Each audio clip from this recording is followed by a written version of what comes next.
मैं ये बता रहा हूं कि पार्टी में जैसे क्षेत्र के हिसाब से पार्टी में अलग अलग तरह के लोग हैं। जैसे कुछ की जानकारी ज्यादा है, कुछ बड़े लोग हैं, कुछ और बड़े लोग हैं। देखो मैं एमएलए हूं, इसका मतलब ये तो नहीं हो कि मैं पार्टी के अध्यक्ष या वसुंधरा जी के बराबर हूं।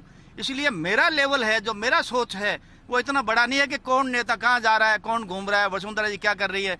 सभी पार्टियों में छोटी मोटी गुटबाजी तो होती है, इसमें भी होगी, मैं नहीं कह सकता। लेकिन हमारी पार्टी अब भी सभी पार्टियों से अच्छी है। और वसुंधरा जी कहाँ जा रही है या दौरा कर रही है, इसका बारे में मुझे जानकारी नहीं है। सक्रियता से पार्टी कितनी मजबूत होगी?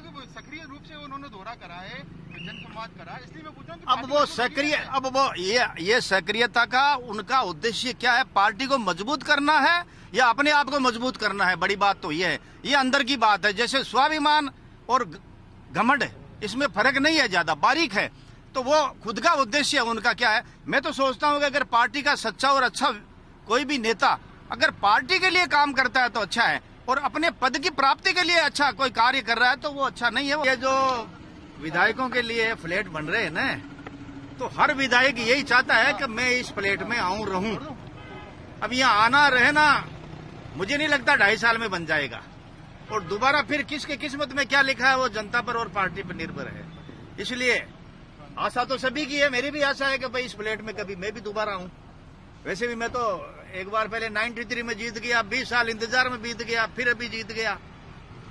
तो ये जो फ्लैट बन रहे हैं इस पर मेरा इतना ही कहना है कि अगर 2.5 साल के अंदर बन जाते हैं तो हम चाहेंगे यहाँ आना, चाहे 6 महीने के लिए आए, लेकिन संभव नहीं है।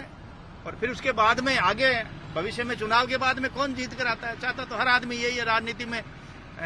ये फ्लैट लेना तो बहुत बड़ी बात है, विधायक बनना सब चाहते हैं। लेकिन आपके लिए एक इंडिपेंडेंट पहले फ्लैट बने हुए थे, उसे तोड़ के फ्लैट बना रहे हैं, क्या अच्छा लग रहा है आपको? तोड़कर यदि फ्लैट बना दिए जाते तो इससे कई विधायक ना खुश थे। हाँ, ये बात है, सभी लोग इससे खुश नहीं है, लेकिन शायद सरकार ये चाहती होगी कि भाई सारे विधायक विधानसभा के साथ रहें, एक जगह रहें, और दूसरी जो बची हुई जमीन है उनका दूसरी तरीके से उपयोग ले लिया जाए। लेकिन तो सर इसको लेकर कहीं भ्रांतियां भी है, कहीं भ्रांतियां हैं, कहीं अंदर की बातें हैं जो बाहर नहीं आ रही है और उस वक्त पर आ जाएगी। नहीं, ऐसा नहीं। सेंट्रल विस्टा जो प्राइम मिनिस्टर का था उसका विरोध कर रही है कांग्रेस, और यहाँ पर लंबा खर्चा कर रही है। इससे लेकर आप क्या देखो, कांग्रेस की एक तो आदत पड़ गई कि ये केंद्र सरकार की दिन में 2 बार बुराई नहीं करेगी तो इनको चैन नहीं पड़ेगा। ये खुद की क्या कर रहे हैं, मत जो खुद गलती कर रहे हैं वो इनको बता रहे हैं। प्रधानमंत्री जी जो सेंट्रल विस्टा बना रहे हैं अपने लिए बना रहे हैं, मुख्य खुद के लिए थोड़ी बना रहे हैं, वो प्रधानमंत्री के लिए बना रहे हैं। जो भी प्रधानमंत्री आएगा उसमें रहेगा। तो यही हालत यहाँ है कि भाई जो भी यहाँ विधायक आएगा रहेगा।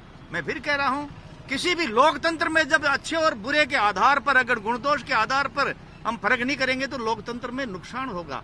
कांग्रेस ने अच्छे काम भी किए जिसकी हमें प्रशंसा करनी चाहिए, और कांग्रेस ने गलत किए उसकी बुराई करनी चाहिए। लेकिन राजस्थान कांग्रेस ने तो तय कर रखा है कि केंद्र सरकार में मोदी जी कोई भी काम करे हम उसके खिलाफ बोलेंगे। ये लोकतंत्र के लिए, जनहित के लिए, राष्ट्रहित के लिए अच्छा नहीं है। पायलट साहब आप लोगों के साथ आ रहे हैं क्योंकि आपके पार्टी के राष्ट्रीय उपाध्यक्ष वो ये काफी हाई लेवल की बातें हैं मैं इसमें नहीं जानता सचमुच में। मैं अभी भी आपको ये बताऊं, सरकार का उठना गिरना पड़ना मैं उसमें विश्वास नहीं करता। मैं लोकतंत्र में विश्वास करता हूं। आप शायद मुझे ज्यादा नहीं जानते होंगे। मेरा जिंदगी का पहला उद्देश्य है भ्रष्टाचार रहित शासन हो। किसी भी योजना की, किसी भी कोई विकास की योजना जब तक भ्रष्टाचार रहित नहीं है उसकी कामयाबी का दावा करना 100% गलत है। आप मेरे निजी जीवन के बारे में पता कीजिए। आज भी मेरा सबसे बड़ा जो सोच है वो है कि जब भ्रष्टाचार धीरे धीरे कम हो जाएगा ना, तभी जाके देश में लोकतंत्र सच्चा होगा। वरना ये जनता भी बेचारी गुमराह हो गई। इनको सही और गलत के बारे में बोलने से बजाय ये अपनी गुट और पार्टी के आधार पर बोलते हैं। मैं कह रहा हूँ सही और गलत के आधार पर बोलना चाहिए।